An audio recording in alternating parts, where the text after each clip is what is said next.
Hello and welcome to the Sunway show. म चाहिँ नवराज खनाल अनि म सागर लामा from Sunway College. आज हामी चाहिँ होलोग्रामको DIY प्रोजेक्ट गर्दैछौँ. So what is hologram? यो होलोग्राम बुझ्नु भन्दा अगाडि चाहिँ हल्का फोटोग्राफको बारेमा हल्का बुझौँ.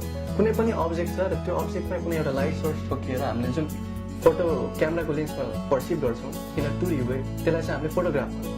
अब होलोग्रामको विषयमा भन्नु पर्दाखेरि होलोग्राममा चाहिँ एउटा लाइट सोर्सबाट आएको बीमलाई चाहिँ हामी दुईटा बीममा स्प्लिट गर्छौँ. एउटा बीमलाई हामी रेफरेन्स बीम भन्छौँ र अर्कोलाई चाहिँ अब्जेक्ट बीम.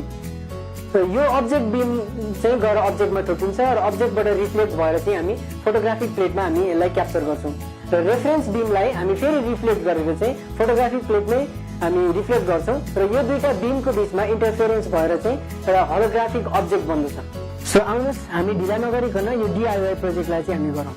सो यो चाहिँ हामीलाई चाहिने सामानहरू के हुन्छ भन्दाखेरि घरमै बसिरहेको सामानहरू नचाहिने सामानहरूबाट पनि हामीले गर्न सक्छौँ. र हामीलाई के चाहिन्छ भने फर्स्टमा बाइन्डिङ सिट अथवा यसको साटो हामीले त्यो क्यासेटको कभरहरू पनि युज गर्न सक्छौँ.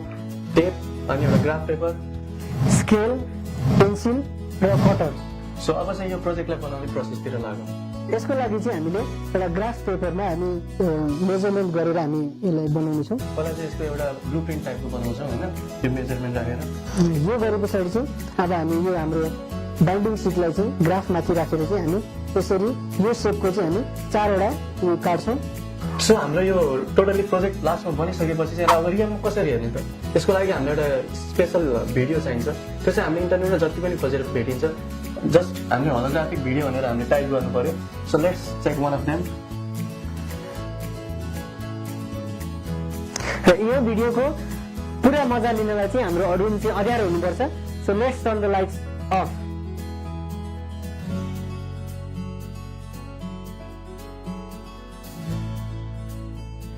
तपाईहरुले यो भिडियोबाट केही न केही सिक्नुभयो होला. कुनै क्वेसन, क्वेरी अथवा सजेसन छ भने feel free to comment down below. Hope to see you on the next episode. Until then, bye bye.